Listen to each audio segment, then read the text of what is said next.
a lot of the times the management and marketing and sales do not talk to each other. And they don't know how this is actually affecting the true cost of doing business. And that's why they're in the tough spot they're in.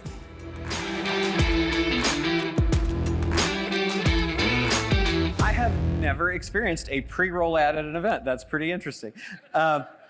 So yeah, I just want to chat with you guys about this. Everybody is experiencing inflation. Everything is going up. You've seen a lot of the statistics, and I'll go over a couple of them. But I just wanted to talk about how you can increase profits when everything costs more. And a lot of it applies wherever you are in the organizational structure. So if you own a business, then it will help you figure out how to make more profit. If you are a marketer, then it will help you figure out maybe some different things to do with your offers, some different things to test and see how can you do more with less, right? So a few things that are going on. We had the inflation rate for August, 8.3%, which is this year has been the highest in over 40 years, right? Which means you take home less, $83,000 less a year effectively per $1 million that you make. It's like this stuff adds up. It's when you see it as a statistic, that's one thing. But to me, when you see what it means to you in your actual business, in your pocket, it's a different thing. Jobless claims this past week were 213,000. We've seen those have been running at the lowest rates in about 50 years, meaning that it's more expensive to get people to work for us. The average wage increase has been 5.9, but if you hop jobs, which everyone is advising people to do now, it's about 12%. So you've got a lot of increases in labor. As a matter of fact, labor to sales ratios right now, 20 to 35%, which means that over what it used to be, you're making about $12,000 to $20,000 less per year per million in sales. So you got all of this stuff that is going kind of against us. And you say, well, how can I do the same? How do I stay in the same place? And that's what a lot of people are asking, but I think it's good to ask, how could I actually do more? How can I do more despite inflation? So I'm going to talk about 5 different things that you can do to actually turn this to your advantage. One is optimizing your pricing strategies. The second is going to be, how can I adjust my product and customer mix? We'll talk about optimizing your value ladder and how to optimize profit-based offers. And then last but not least, how can you acquire across your value chain? So diving into the first one, optimizing price strategies. One of the easiest things that you can do to make more money is to raise prices. Now, everybody has caught on to this. That's why there's so many prices being raised, right? But what's cool about that is when you raise prices, every bit of the increased income goes to the bottom line profit. There is no additional cost in raising the price. They get the same thing they got before, you just pay more for it, right? So some of the effective ways we can do this would be to ask, should we increase prices at all? And I think one of the things, like a lot of people are hesitant, like they'll wait until the last possible minute. But if you're not testing prices on a regular basis, you're leaving a lot of money on the table. So this applies, again, I just want to drive this home. If you own a business, you should be price testing. But even if you are marketing for somebody else and you want to be a rock star, price test your offers. Like that's a big deal. What's really cool is if you can figure out what your current margin is. What is the current margin, the profit margin in any offer? And to do that, you take trailing 12 months profits divided by trailing 12 months sales. That's going to give us a percentage. So if you have some rough guesstimate as to what that is, take your phone out right now and put the calculator in and figure out what margin am I working with. Because once you know that, then you can say, how would a 1% price increase affect my profits? And it depends, of course, on what your margin is. If your profit margin is 40%, meaning on $1 million in sales, you're going to take $400,000 home, your new profit would be at a 1% increase, $10,000, the percentage would be 2.5. And as your margin goes down, the profit increase goes up. What gets really exciting to me is when we say, well, how does it apply to our company? How does it apply to our company? And so if you want to figure out what is the price increase that you need to get rid of inflation, just to say, I'm going to break even, then divide your current inflation rate, right, which now is 8.3, I think it was, between 8.5 and 8.2, I think, in the last few months, by your applicable profit increase, right? So if you do that, Like if we had a 25% margin and we say inflation's running 8.4%, and our profit increase per 1% would be 4, we'd have to increase our profits by 2.1% to neutralize inflation. Current price at $1, if we just add 2.1% to that, we're only raising prices from $100 to $102.10.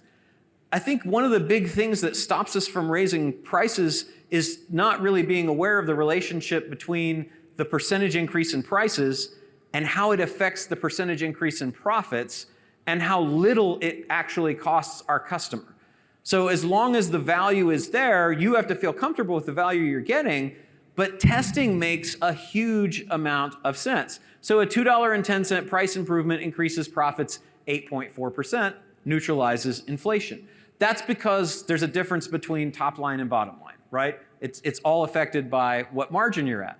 And so always test to validate, but we've found that very few people are going to react adversely and buy less with a 5% profit increase, price increase. So if you have a 5% price increase, and let's say you're operating at a 15% margin, that's a 33% increase in profits. That's pretty crazy from a 5% increase in prices. I mean, like in our businesses, the first thing that we do when we go in and acquire a new company is we'll start price testing. Most people still are resistant to testing prices and to raising prices, okay? If it's 10%, it can be a 67% increase in your profit margin. I just want to, that's crazy. Where are you going to find that kind of increase in profits without having to do a whole bunch, without having to add a bunch of costs? It's a big, big, big benefit. So then a lot of people say, okay, well, should I lower my prices? Will I make it up in volume? If I lower my prices, maybe so many people will buy that weren't going to buy before that I'll be able to be more profitable.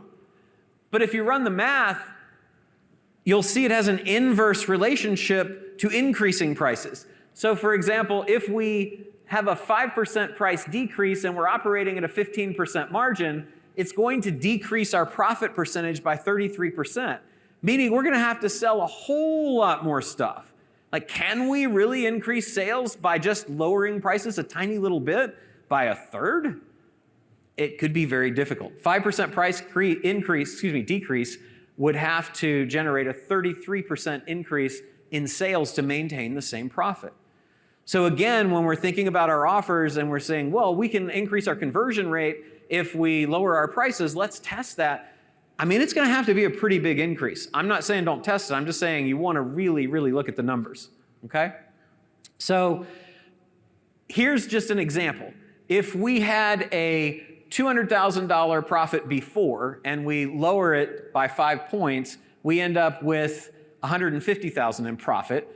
Our 20% profit margin decreases to 15%, and our $200,000 in profit at 15%, if we divide that by our margin, says that I'd have to sell $333,000 more in sales.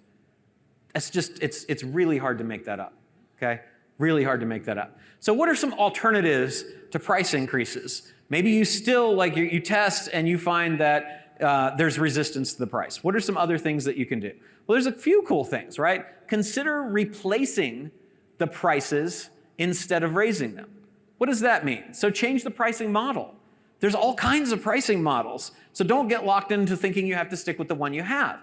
First, you could move to subscription. Adobe did this. They switched from packaged software to subscriptions. We did this at Digital Marketer. We've done it in a lot of our businesses. They went from $4 billion in sales to $16 billion in sales. They went from $743 million in profit to $6.6 billion, right? Simply from changing the pricing model, okay? The valuation of the company grew from $22 billion to $205 billion. That's the power of knowing how you can do all these different things. They've increased, and you can too, your lifetime customer value, your profit, and your valuation. EBIT is earnings before interest, taxes, depreciation, amortization. It's just a fancy way of saying profit if you don't know what that is. The other thing you could do is refocus price attention. What are they focused on in terms of the price? So maybe you change to price per month. Maybe you change to a credits model. or maybe per use or per access. There's all kinds of things that you can do, or per unit of consumption. We did this in a lot of our SaaS businesses where we were charging, say, $29 or $39 or $99 a month. We moved to credits, and so for the base amount, they get a certain number of credits, whatever the average user would use, so there wasn't any complaints from those people, and the people that were power users pay more, and they feel okay with that because they run out of credits, right? So there's a lot of different things. You're just changing the focus from the price per month to price per credit, price per unit, all these other things. The next thing you could do is you could reprice to performance. And I'm a huge fan of this. Any kind of business that can really, like any product or service that you've got that can really move the needle for your customers, think about performance-based pricing. So here we're saying, we're going to look at what can we do to help you, and we're only going to get paid, or we're going to get paid part of what we get paid based on the value that we bring. As long as you're bringing value, then this allows the customers to pay more, but they have no risk because they're not going to pay unless they got the value, unless it's basically a success fee, right? Another way to do it would be look at the case study that we've done. So we have a product that sold for $19.95. Over 2021, we tested prices, and 22, we tested prices. We raised from $19.95 to $2,995 to $3,009 to $4,000 to $5,000 to $6,000, and didn't receive any pushback until we got to $7,000. When we got to $79.95, we were like, okay, we've tested through. That's a huge amount of elasticity in that market, right? I mean, there's a lot of profit. All of that increase in prices was 100% profit. It all went to the bottom line. It didn't cost any more to serve somebody at $69.95 than it did at $19.95. And so how much of that profit is sitting there available in your products or services right now? Test, okay? So McKinsey does this thing called a pocket price waterfall. And this is going to be really probably, I want you to think about it if you're a marketer. If you're an entrepreneur, I want you to talk to your marketing team about it, because the different promotions and incentives that you're asking can effectively lower the price that is actually going into your pocket. So the analysis, how much of the price of what we're selling do we actually get to keep, okay? So the goal is to capture more of the price, right, that you already charge. So there's a lot of incentives that we use. And if you're not using these incentives, test them, okay? So there's a whole lot of things I'm gonna talk about in terms of recapturing lost profit margin that on the other side can increase your sales that you want to test if you're not already doing, okay? So some of them are annual volume bonuses. So if you have any customers that would benefit from buying more, if you've got somebody that's buying repeatedly, then a lot of people will give them a volume bonus to buy more. So if you hit this bonus, then you ultimately get lower pricing, okay? That's also eating into your margin, okay? So I'm not saying don't do it. I'm just saying be aware of these things because they creep up on us. Or maybe you're carrying the cost of financing for somebody. So they buy something for you, you let them buy it on credit, and you don't charge them interest for it. You let them pay it off over time. Or you give a cash discount. A lot of people will give cash discounts if you're selling high-ticket stuff. People will say, this is $8,000, but if you full pay, it's $6,000, right? Or maybe you're doing 210 net 30, which is pretty common in the industry. If you're selling goods, you'll say, okay, if you pay in 10 days, we'll give you a 2% discount. If you pay in 30, that's when it's normally due, okay? So there's an incentive for that. Or maybe you'll take the consignment costs. So the supplier might loan you inventory, right? Which allows you to not have to expense that, and they don't charge that. And if you're the supplier, maybe you incentivize people to buy more by saying, hey, I'll tell you what, I've got a lot of inventory here. How about if I loan it to you and I won't charge you any interest to loan it? But actually it does cost the supplier some amount to have that inventory unsold. Or maybe you're agreeing to support advertising. That's another thing you can do, right? And that's going to support local ad costs. Or you're covering the cost because Amazon makes you basically now, right? Makes all of us say, hey, free shipping. Maybe you're covering the cost of freight. Well, so if you don't do any of these things, they're all great things that you could try to incentivize more sales. And so I'd highly recommend that you think about them because a lot of people miss them. But if you are doing more than one of these things, then you may be losing a lot more of the actual price than you think when you're looking at what is my ultimate profit. You can also promote people to get into new target markets. They call that a promo market development discount. Okay. Some other things, off-invoice promotions. So what about rebates or affiliate discounts or tiered affiliate programs where you're paying your affiliates 30% until they sell this number of things and then 50% after they sell that, and your top affiliates you're paying 60%. Online discounts, where you're offering people discounts to order online versus in a physical store or on the phone because it doesn't cost you as much. Maybe there's a performance penalty where you say, hey, if we don't give you the quantity that you need within the time that you want that's at the quality that you want, then we're going to take a discount. We're going to offer you a discount for that. Or maybe there's a slotting fee that you're paying to retailers so that you get the good shelf space. Or maybe there's a stocking allowance so that you're giving somebody who's a great customer that's got seasonal purchasing patterns a discount to buy in bulk now so that you get the money now and they've got the inventory that they need come the time that they need it. And then target customer discounts. So maybe you've decided that you want to acquire a particular kind of customer, demographically, psychographically, right? Somewhere that's different in a different market that you're doing right now, geographically. Like there's a lot of incentive offers that smart sellers will give to people in a developing territory. That's what creates the whole gray market. If you are in cars or photography or things like that, you can buy a lens that was meant to be sold in the Middle East here for 30% less. So those are all things that you can do. But what you can see is that each of those things, this is just a list of a lot of the things that I just mentioned, each of those things eats into the actual price that you're really getting. And so when you do this analysis, this pocket price waterfall, you can see it's just a waterfall of what is my initial price, that's 100%, my standard list price, and then I have promotions that go on the invoice, and then I have all these off-invoice promotions that I do too.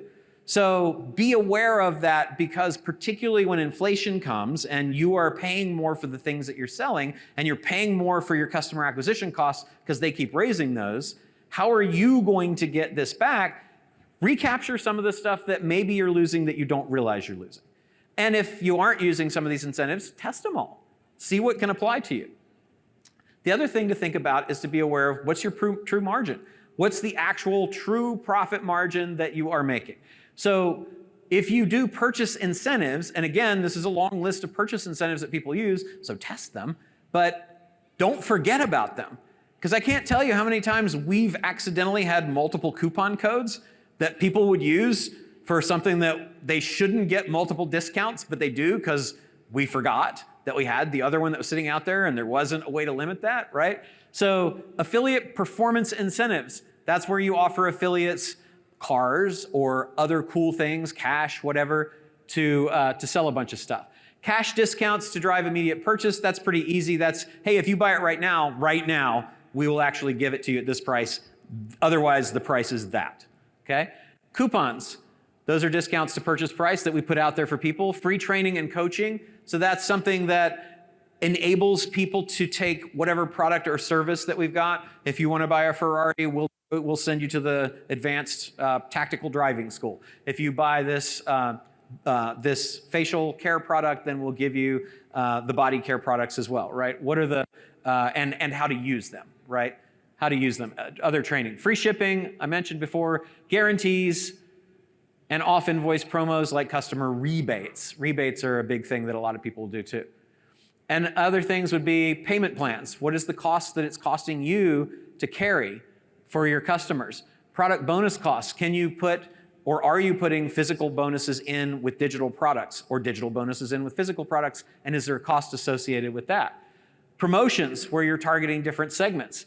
Salesforce incentives. Secondary affiliate costs like finder's fees. So on some of our programs, we'll pay a 5 or 10% finder's fee to somebody that brings in a big affiliate, right? That's another, and if you're not, it's a great way to get somebody to go find a bunch of affiliates for you.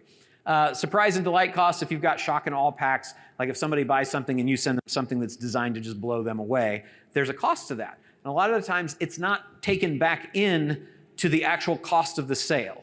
So that's where what we're trying to accomplish here. And then last but not least, tech support and tech training. Okay, so use these incentives. They're all great. Just know how much they really cost and how are they affecting your margin. So the first graphic that we used was we took 100% of the purchase price and then said, what are all the things that are eating away at that? This is doing the same thing, only with margin. Once we do all these cool things that I just talked about, do we really go from 100% down to maybe we're only making 20% of what we thought we were? When I go into companies and we do acquisitions or we do turnarounds, I did a lot of turnarounds, a lot of the times the management and marketing and sales do not talk to each other. And they don't know how this is actually affecting the true cost of doing business. And that's why they're in the tough spot they're in. Okay, so run a pocket price and margin waterfalls on a product by product basis, because that applies to every single product you sell. And then also on an account by account basis to see if maybe some of your big customers have kind of weaned their way into having these giant discounts, and actually sometimes we'll find that the biggest customers are the least profitable or not even profitable at all for some of the businesses we go into. And typically we'll find that there's a minimum of 1 to 5% of the price that is missing. And remember, 5% of the price could have a 33% impact on profitability. So that's a place to find a lot of the extra price and margin that you might be losing, okay? That's about the most complicated thing I'm gonna talk about today, because it's kind of mathy, and I know that you were told there would be no math, but there's a little bit in business, I'm sorry, okay? So some of the action steps there: set your target pocket prices by customer size, type, and segment, just so that you know that you've got different prices for different people based on the actual profitability, and that the profitability that you're targeting meets whatever your profitability goals are for the company. You just have to think about that instead of randomly saying, oh, well, these guys want a discount and they'll buy today if we give it to them. Don't do that, right? Think about it, run the numbers. Eliminate or cap stacking of discounts. So don't do what we did and accidentally leave all of your discounts active. Be sure that they can only use one at a time, okay? The other that you could do is reprice or eliminate anything that you're selling that is sub your target, right? Sub margin for you. Know your margin and what your target is, then be sure everything is priced accordingly. And then prioritize selling to the people that make you more money. That's really what that's saying, okay? And last but not least, think about these off-invoice costs, because when you're going in and the accounting people are looking and saying, okay, our cost of goods sold is this, they're looking typically at the invoice, and they're not looking at those off-invoice things. If it shows up on the invoice, they can see it in one place. But if it's some of those things that I talked about that are off-invoice, it might be slipping through. Okay, so some of the easier things to do: adjust your product and customer mix. What does that mean? It means focus your acquisition budget efforts on the people that make you the most money, okay? So something that we did was, we have a challenge called the Epic Challenge that teaches people how to acquire businesses for little or no money out of pocket. We ran that as a paid challenge for 23 challenges over the last, pretty much every month over the last couple of years. And we tested, because some of my friends that run challenges said, listen, does anybody not know what a challenge is, by the way? Okay, cool. Some of my friends were saying that, well, we're running free and we make so much more money doing a free challenge. So we ran a free challenge after doing about 12 challenges. And we made about half of what we made on the paid challenge. So we thought free challenges are terrible. And we did another 10 or so challenges, and then we're like, okay, let's start trying it free again, but instead of charging the same price, let's charge more, which I'll talk about in a minute. But this is kind of interesting. So on the paid challenge, it cost us $400 to acquire a customer, but each customer was worth about $1,100. That's a pretty good ROAS, 2.75. But then when we raised the price and tried the free challenge, which we didn't do the first time. The first test that we did was, let's do a free challenge and let's not raise the price. Let's charge the same prices. Well, the free challenge here with the raised prices, which I'll talk about in a minute, our customer acquisition cost runs about $17, and that's per challenger, by the way. $17, the revenue per customer, $240, the ROAS is 14.18, which I think is better, right? And that's like, you just have to do it all the time. And I know my business partners were like, texting me saying, this is crazy, we're scared, we're afraid to do this. but we know we have to, but we're afraid to do it, and then you get a result like that. And especially because we had tested before with the same price, and it had done so much worse. So that's something to think about too, is like, well, you might think about a different market. Here we're saying, let's go after people that don't want to pay up front, and it costs significantly less to get them. Will they buy at the same price? We found that they wouldn't buy as much, and we lost money. But we did find that we attracted enough additional people that were willing to pay more that it totally made sense. And then we went back and did a paid challenge and charged the price increase too, just to prove that. And we found that it was still, the free challenge was by far the winner. Kind of interesting. So eliminate or restructure low margin products or customers, right? Prioritize your high profit, low cost offers. That's just go through and check out, what do things cost? We, as marketers, when we don't own the business, sometimes we're disconnected from the finance section of the business. It's important for us to know these things, because then we know what's going to make the company more money, and then our people that we're working for are going to be very happy with the things that we do, because we're going to make more money, right? It's good to not be divorced from that. So the third is rethink your value ladder, something that Chris Krohn is amazing at, and probably finds the most opportunity in businesses, and we really probably do too, is that usually the value ladder, the things that people are charging for different products or services in the customer journey, aren't optimized. They haven't tested them at all, or they're missing some big thing.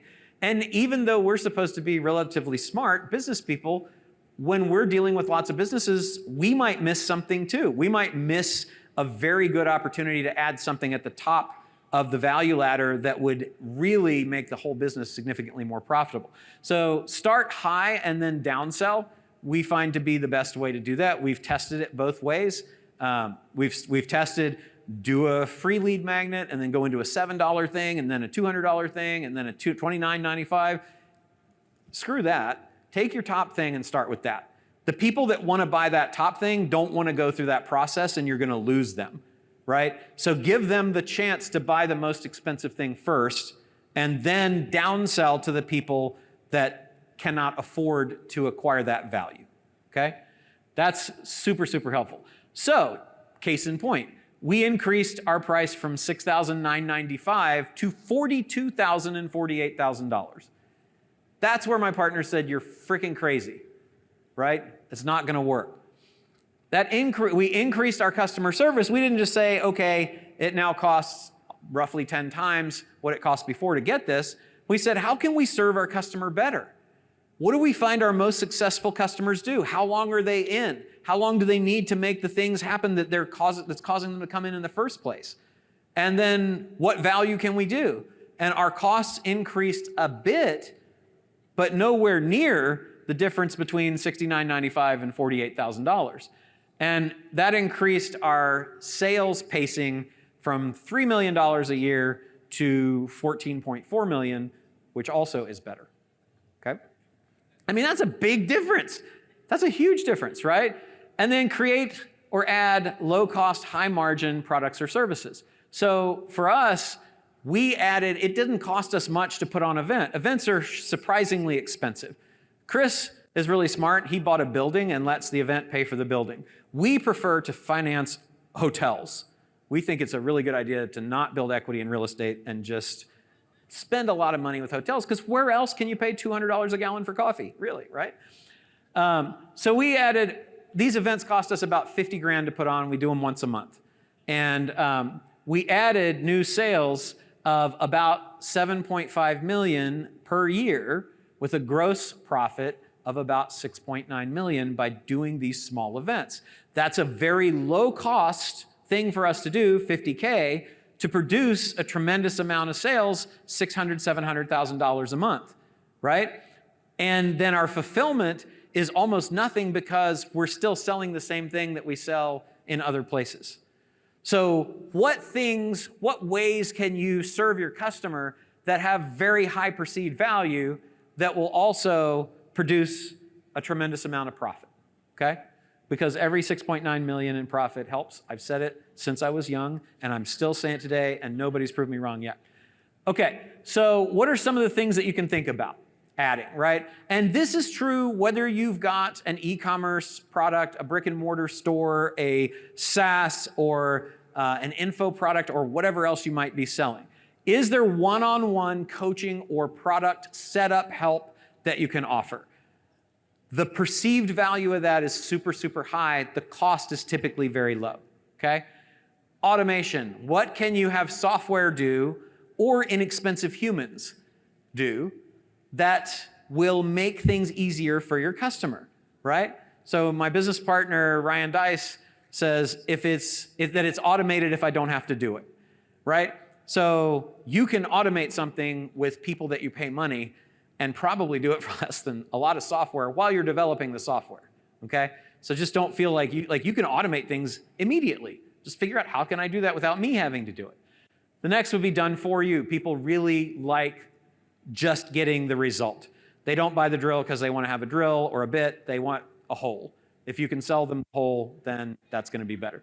Done with you, if you can't afford or the thing that you're doing doesn't allow you to do done for you because you need the customer or the client to participate, then think about done with you. What if we just do it with you? We'll do it together, and that's very, very valuable. You can do that in a group format, by the way, which is kind of cool. That'll really make the costs better. If you're selling software, you can do things that will drive people crazy, like download insurance, right? I definitely like paying that. You can have extended coaching or extended memberships.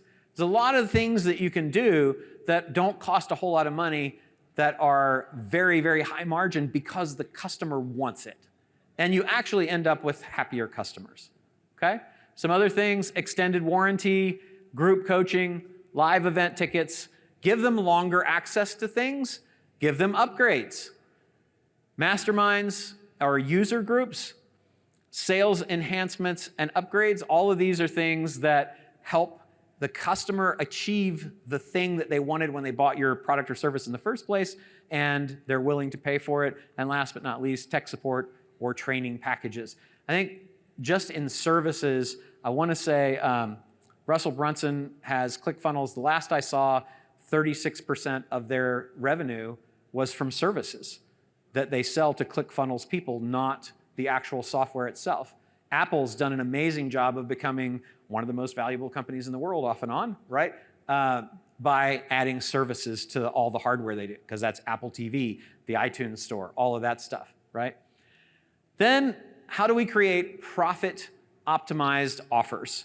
How do we create profit-optimized offers? Well, bundles are great. So take high-perceived value, low-cost items, and put those with high-cost items to improve your average order value and your margin.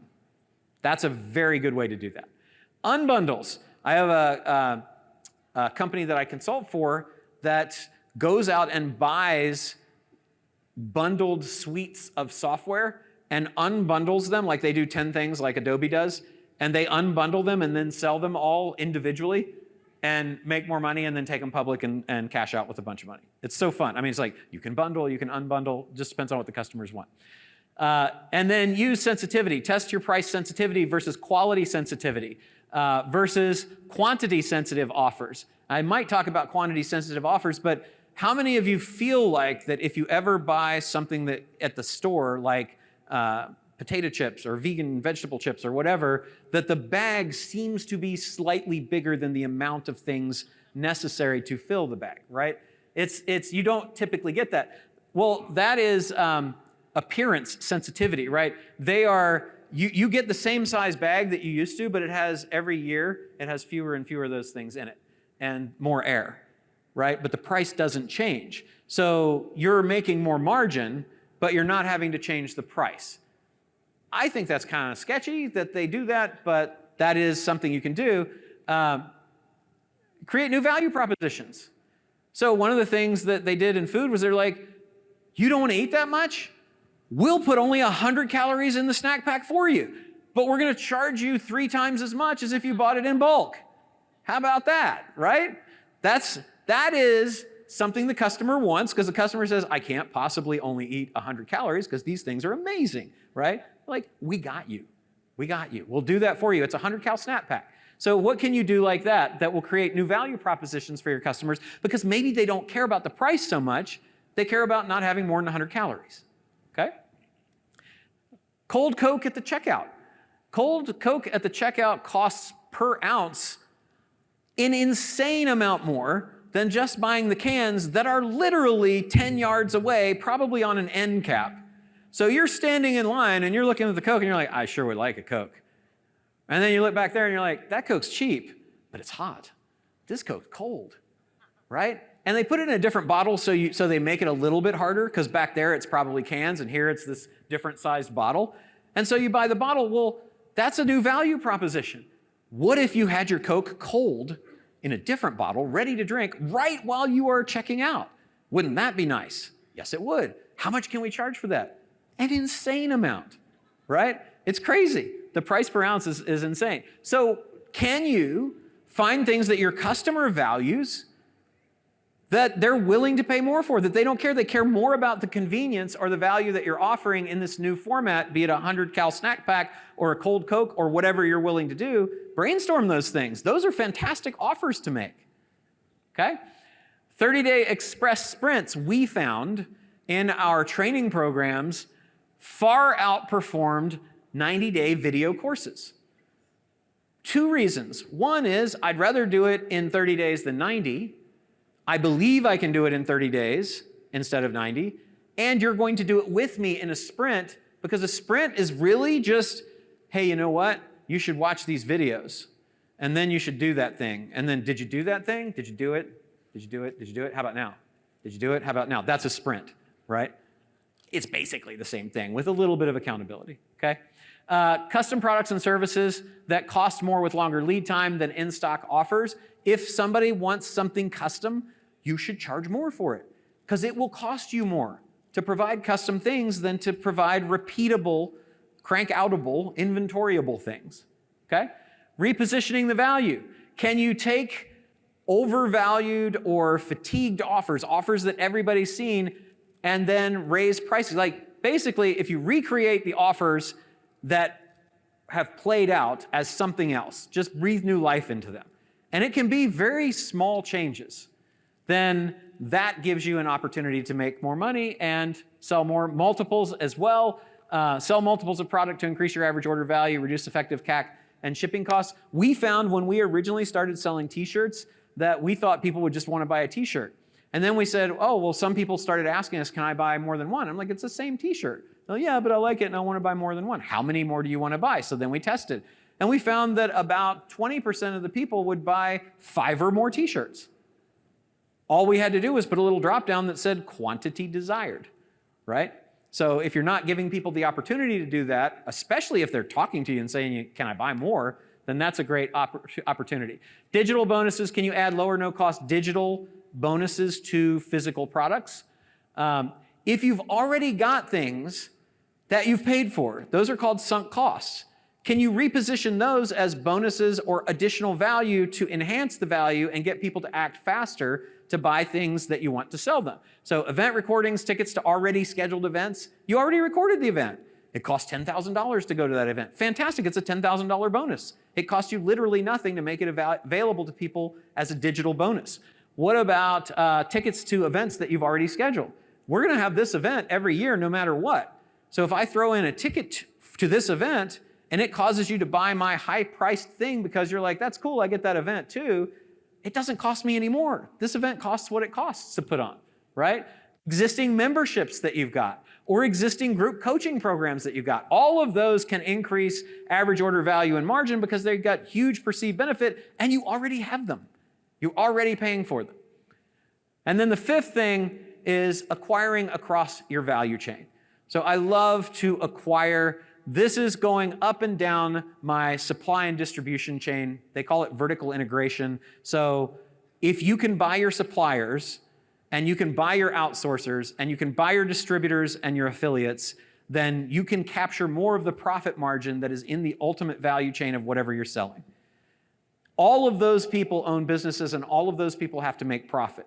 But if you own the entire value chain, you can make significantly more profit and most likely provide things at a better supply, quicker, higher quality, and not lose anything in the process. So what to acquire? The easy one is the manufacturers. You're like, I don't have any manufacturers, I sell digital products. No problem. Who's your outsourced provider? Are you outsourcing your agency work? Are you outsourcing content production? Are you outsourcing customer service? Are you outsourcing sales? Are you outsourcing your rep network, right? All of those are things that we don't think of as supply chain, but those are our suppliers if we're selling digital products. What about media and agencies? Can we acquire the people that have already aggregated the attention and eyeballs of our ideal customer profile? Then we own the leads. And by the way, we stopped our competitors from owning those leads. That's pretty cool. What about distributors and wholesalers? Well, distributors and wholesalers, maybe you don't have any distributors because you're not selling a physical product, but I'll bet you that you've got affiliates, and if you don't, you're dumb because people will sell your stuff for you. So if you've got affiliates though, if you've got big affiliates that are making a lot of money from what you're doing, buy them. Because you can probably buy them and make more per year than you are paying them from the financing. In other words, you can probably buy them and have them pay for themselves. We did that with Pete Vargas. He had somebody who was paying over $1 million a year as an affiliate. And it was like, why don't you just buy them? And he bought them, and not only did he pick up the $1 million a year that he was paying before, which now increases the profit of his business and increases the valuation, but he also has that as a platform to promote other things, right? So win-win. So distributors, wholesalers, affiliates, and retailers. So 5 steps were optimize your pricing strategies, think about your product and customer mix, think about how can I tweak my value ladder to find things to put on there that aren't on there right now, and rearrange my offers to be profit optimized, and then acquiring up and down the value chain. So that's really it. And I want you to think about this in terms of, if I'm a marketer, if I'm a finance person, if I'm an owner, or maybe you're wearing all those hats, but all of those functions need to talk to each other. That's really what this is about, because if you don't, you're leaving a whole lot of money on the table, and you might find yourself in a turnaround situation or out of a job, right? Because the company can't make it. So lots of ways to add value. I hope that was helpful. Thank you guys very much. Give it up for Roland Frasier.